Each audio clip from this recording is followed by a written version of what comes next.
بسم الله الرحمن الرحيم الحمد لله رب العالمين والصلاة والسلام على خاتم الأنبياء والمرسلين وعلى آله وصحبه أجمعين والسلام عليكم ورحمة الله وبركاته. Mes sœurs, mes frères, les louanges, les remerciements et les éloges appartiennent à Allah. Puisse-t-il déverser sa bénédiction, ses bénédictions sur le meilleur raison, Mohammed, sa famille, ses compagnons et tous ceux qui les auront suivis dans le droit chemin et nous fassent l'honneur donc d'en faire partie. Nous avons dit que cette Fatiha et toutes les sourates d'ailleurs, sauf la 9, commencent par Bismillahir Rahmanir Rahim. On commence par le nom d'Allah, par lequel rien ne peut arriver, ni venant du ciel, ni sur la terre. Et Allah précise, Bismillah, je suis Allah, par le nom d'Allah que j'invoque, et je ne fais rien pour autre que Allah subhanahu wa ta'ala. Et il dit, Bismillahi ar-Rahmani ar-Rahim. Ibn Qayyim, qu'Allah lui fasse miséricorde, disait que tous les noms d'Allah sont basés sur ces trois noms. Allah, qu'on a vu, Ar-Rahman, Rabb et Ar-Rahman.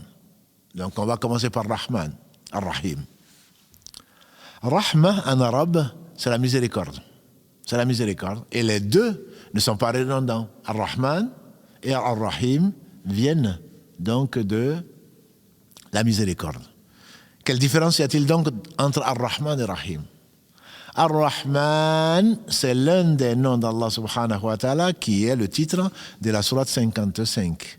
Ar-Rahmanu allama al-Qur'an, khalaqa al-insan, allamahu al-bayan, etc., etc. Donc Ar-Rahman, c'est lui qui a enseigné le Coran. C'est lui qui a créé l'homme. C'est lui qui lui a appris à s'exprimer. C'est lui qui, le soleil et la lune se prosternent et les étoiles se prosternent devant lui jusqu'à la fin donc de cette belle sourate et entrecoupée par Fabi ayyi ala'i rabbikuma tukadhiban, lequel de ces bienfaits de votre Seigneur vous pouvez nier. Il est le tout bienfait vient de lui, comme il le dit, on le répète souvent.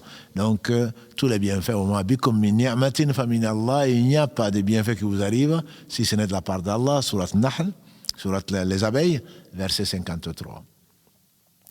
Ar-Rahman, il y a deux explications. La première explication, c'est le miséricordieux par essence.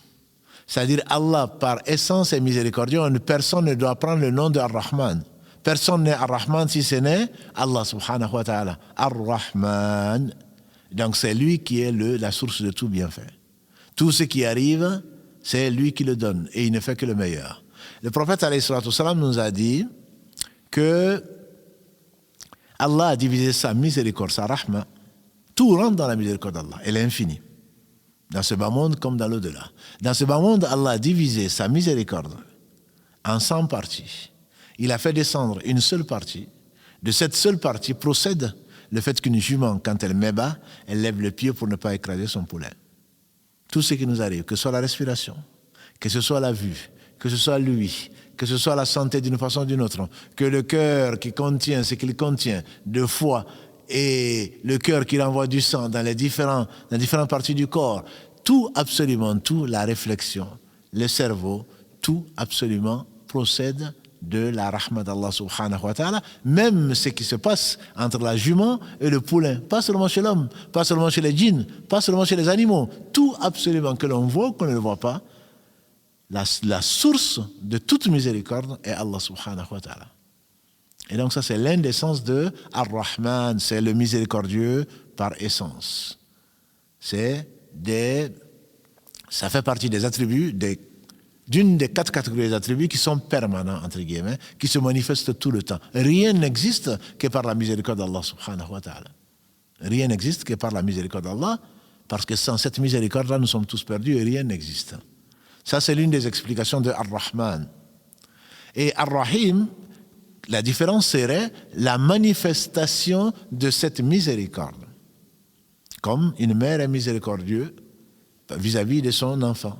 Comme la jument lève le pied pour ne pas écraser son poulain, la manifestation, le fait que la jument lève le pied fait partie de Rahma, de la miséricorde d'Allah. Et donc Allah bil mu'minina rahima, comme il est dit dans un verset par rapport au prophète sallallahu alayhi wa sallam, c'est-à-dire depuis il est miséricordieux, c'est le miséricordieux par excellence. C'est-à-dire que tous les actes d'Allah procèdent de sa miséricorde, de sa bonté, de sa générosité d'une part, et, comme le dit Ibn Qayyim, de sa justice d'autre part, qui est basée, elle, sur son omniscience et sur sa sagesse. Donc, le fait que l'on sourit, le fait que les larmes coulent, c'est une miséricorde, comme l'a dit le prophète sallallahu alayhi wa sallam, c'est une miséricorde d'Allah, parce que s'il était sèche, le cœur le serrait aussi. Quand son fils, le dernier de ses fils Ibrahim, est décédé comme tous les autres à bas âge, les larmes ont coulé du prophète sallallahu alayhi wa sallam. Et il a dit, oh Ibrahim, tu vas nous manquer, le cœur est gros, les larmes coulent. Mais ça, c'est qu'on lui a demandé, même toi qui tu pleures, il dit, c'est une miséricorde d'Allah. C'est lui qui l'a affirmé, c'est une miséricorde d'Allah. Donc tout ce que l'on peut avoir, ne serait-ce que les maladies, le mal, que ce qu'on n'aime pas, le prophète sallallahu alayhi wa sallam nous a dit, il n'y a pas de mal ou de douleur touchant une créature, un croyant en particulier, sans que par là, Allah ne lui enlève des péchés ou ne l'élève en degré. Et donc, c'est par miséricorde. Et c'est pour cela que les fleuves que nous traversons dans ce bas monde, c'est une miséricorde. Et ces fleuves sont, comme l'a dit Ibn Qayyim, quand il fasse miséricorde, le repentir. Il n'y aurait pas eu de faute. Le prophète sallallahu alayhi wa sallam a dit, si vous ne faisiez pas de faute, de péché, Allah aurait créé un peuple qui en ferait et qui lui demanderait pardon.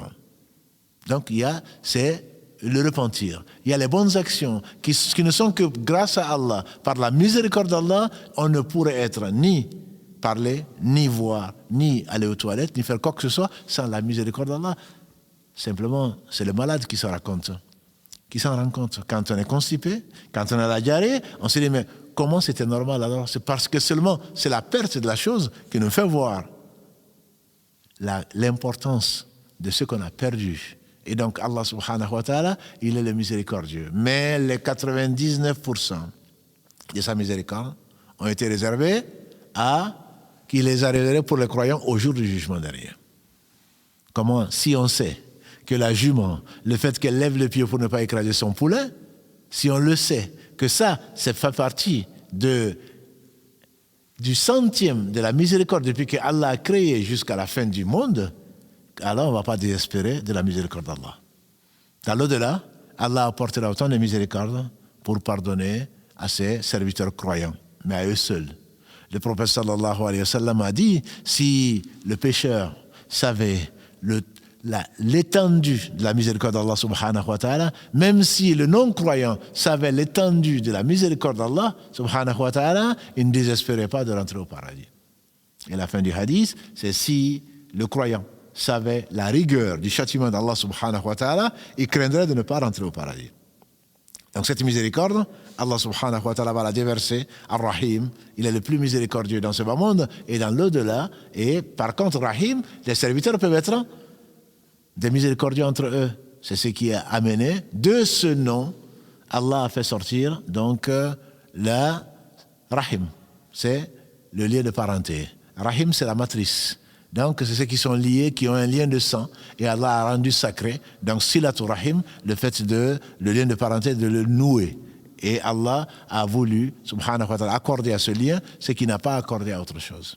À savoir que ce lien de parenté s'est accroché au trône, il a craint qu'on le coupe. Allah a dit, est-ce que tu ne seras pas satisfait que je me coupe de celui qui se coupe de toi et que je me lie à celui qui se lie de toi? Il a dit oui, et Allah le lui a accordé. Donc la miséricorde d'Allah est infinie et dans l'au-delà, ça profitera aux croyants. Et donc Allah subhanahu wa ta'ala nous fasse miséricorde. Sans sa miséricorde, nous sommes perdus dans ce bas monde, mais dans l'au-delà également. Parce que rien n'existe que par sa miséricorde et par sa louange. Dans l'au-delà, tout ce qui a été fait en dehors de l'injustice vis-à-vis d'autres que lui, subhanahu wa ta'ala, il le pardonne. Et la seule injustice qui ne pardonne pas vis-à-vis de lui-même, c'est la grande injustice, c'est le fait de lui associer quoi que ce soit. En dehors de ça, il pardonne à qui il veut, car il nous pardonne tous nos péchés, les premiers comme les derniers, les anciens donc comme les nouveaux, ce qu'on va faire et ce qu'on a déjà fait, et il est le seul capable de cela. Wassalamu alaikum wa rahmatullahi wa barakatuh.